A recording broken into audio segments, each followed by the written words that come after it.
first thing I would want to ask is, if we live on a flat plane, would there even be a horizon? And the answer to this question is absolutely yes. Of course there would be a horizon. So many of the so-called debunkers of the flat earth theory, including the guy in that video, The Top 10 Ways We Know the Earth is Round, they say that on a flat plane there would be no horizon and that you would be able to see infinitely.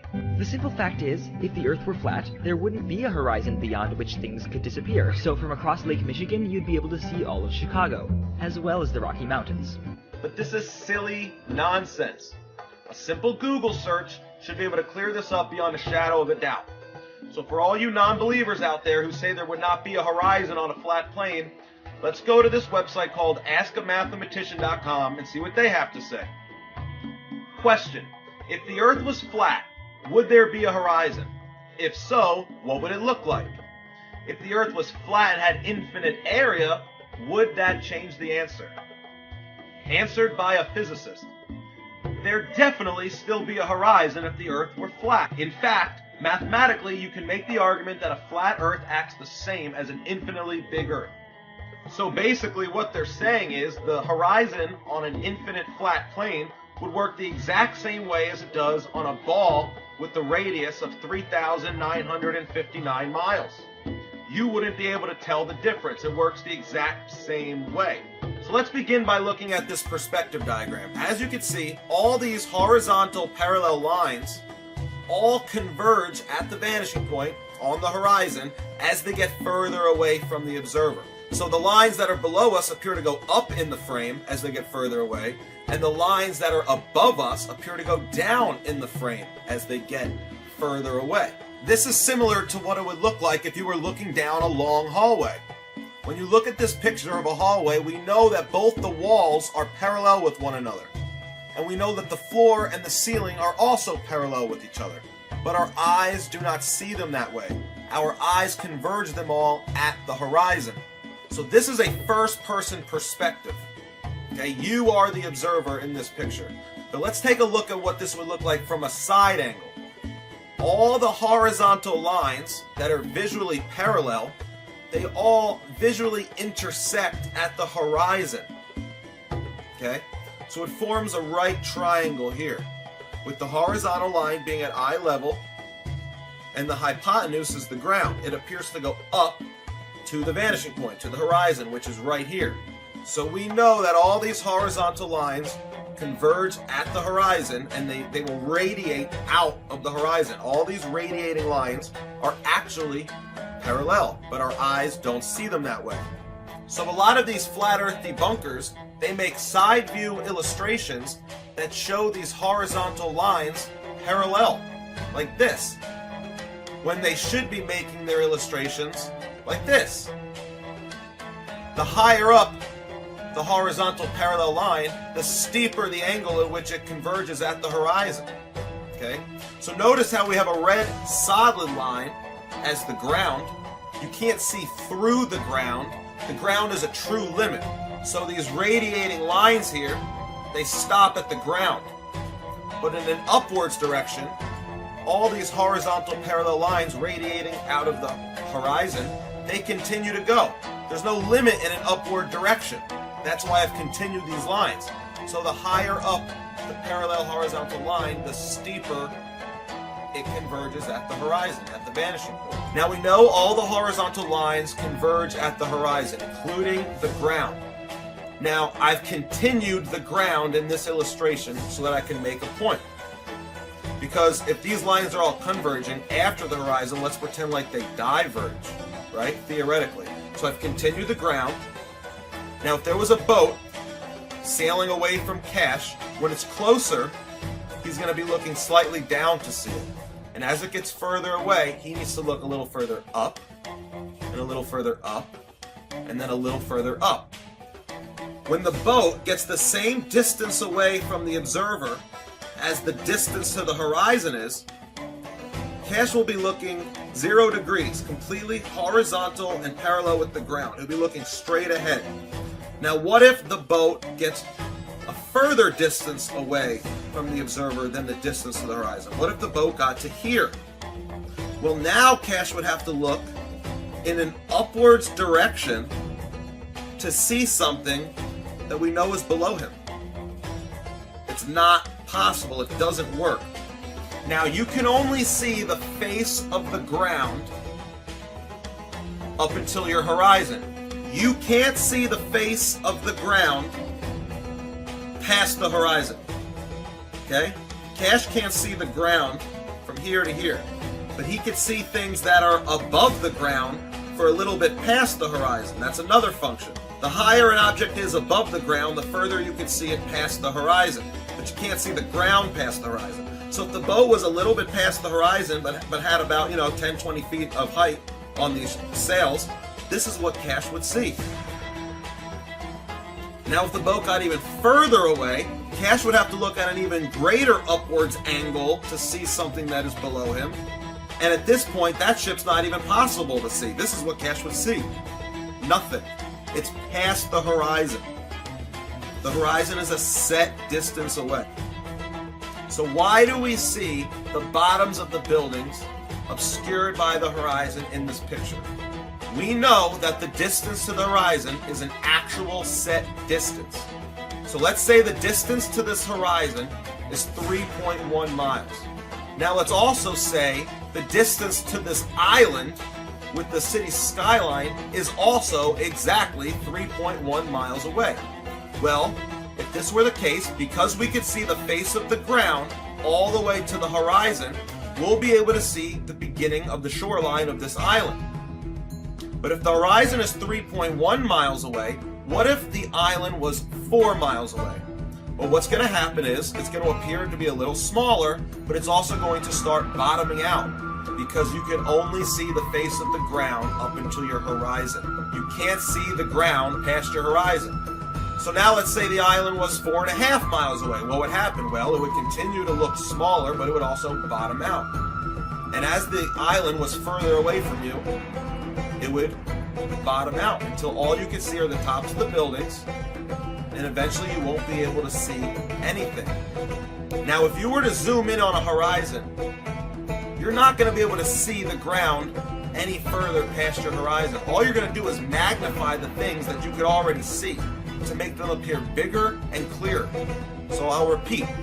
Zooming in with the camera or zooming in with binoculars or a telescope does not allow you to see further in a horizontal parallel direction with the ground. All you'll be doing is zooming in on your already existent horizon, making things bigger and making things clearer. It does not allow you to see further. Now, this kind of obstruction would happen on a ball and a flat plane, but there would be one big difference. On a ball, the further away the observer was, the more these buildings would appear to be leaning over, because your local location on Earth is always on top of the ball. You always feel upright.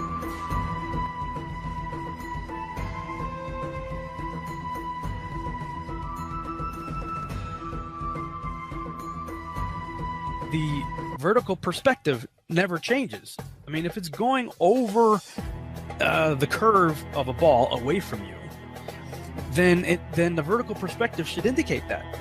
The top of the ship should start to lean away from you. The mast has to have the vertical perspective.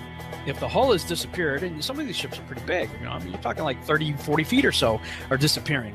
So, I mean, if that much is being hid by an alleged curve, then that much of a leaning away needs to be evident in the visual perspective. But the vertical perspective never changes. So if the observer was, say, 50 miles away from these buildings, the buildings are going to have a slight tilt to them. They're not going to appear vertical and parallel.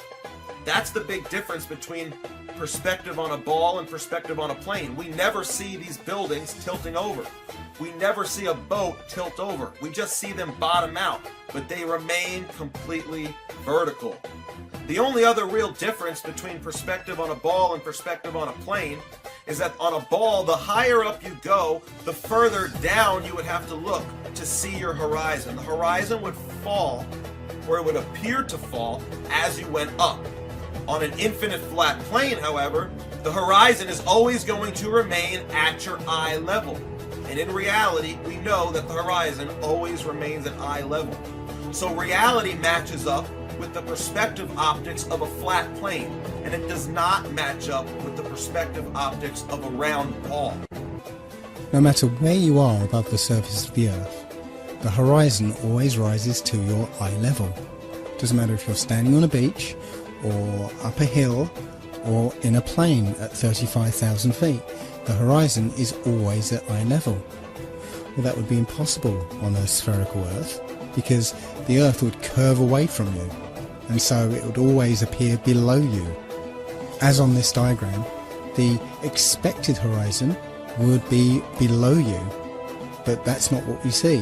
When you look out of a plane window, you always see the horizon at eye level.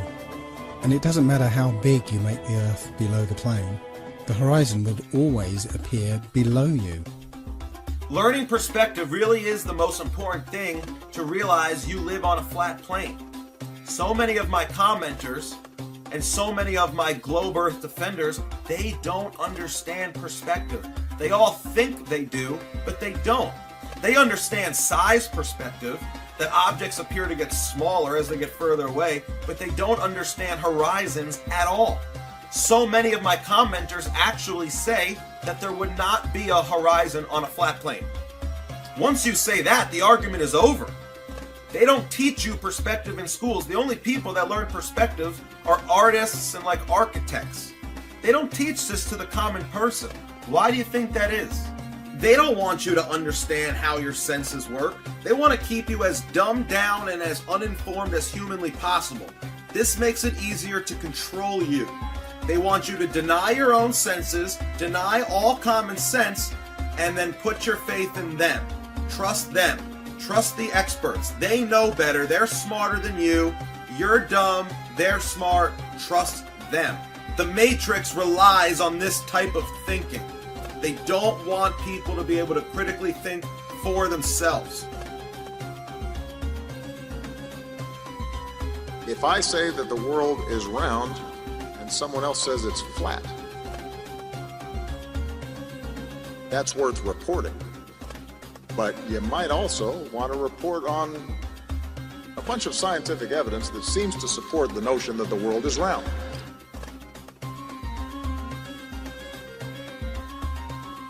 They got us to ridicule it, and that was the genius in their whole plan. If you ridicule something socially, it's ridiculous, so I'm not going to look into it. When if you're thinking about it, if you flip it inside out, to assume the Earth is flat makes so much sense. To assume it's a globe is so ridiculous. We should have laughed at that, you know? It's just hilarious, the fact that you convince people they live on a ball. This is absurd. We don't live on a ball. We live on a plane. And it's funny how people who still believe in the sphere always make fun of the flat Earth, because they'll say, well, how can I stay on? I'll fall off. I mean, that's ridiculous. I'll fall off. Yet they have total faith in not tumbling down the sphere. For some reason, this appears safe to them. You can see the curvature of the Earth when the ships disappear over the horizon. No, when it disappears from your eyesight, you simply use a telescope and you can bring it back into view completely, whole mass and all. You know, the horizon is not the curvature of the ball Earth. The horizon is just the vanishing line of perspective from your point of view. You can use a telescope or binoculars and zoom in on the horizon, and something that's been completely disappeared beyond the horizon, like a ship, can come all the way back into view, proving that that is not the curvature of the Earth you're looking at, as they tell you, but it's just the vanishing line of perspective from your point of view. And they used to, and they still use that as a proof of the ball Earth. They say that ships going away, as you see their hulls disappear before the masthead, because they're going over the curvature of the Earth. Yet we've got technology now to prove that that's wrong, but they'll still keep saying it. I put it in my videos. I'll put it right here. I'll put it in this video of me talking about this right now. You may be watching this on YouTube. You're watching a horizon shot, seeing a boat that was out of view. Now it's completely into view, so you can see that that is not the curvature of the ball Earth, but there will still be 50 people in the comments section saying that that's the curvature of the ball Earth. We know the Earth is round by observing it closely. If you watch a ship as it disappears over the horizon, the bottom will vanish first, and then the top disappears later. It looks like it's sinking, kind of. That's because the Earth is curved. And you know what? They say you're lying. I say go to the fucking beach and take your telescope, watch a boat disappear with your eye, whip out your telescope and fucking look at it. I'm tired of the same old arguments. Boats over the horizon? Bullshit. Whip out your telescope and you'll see it. No. There's no measurable curvature. The Earth is flat.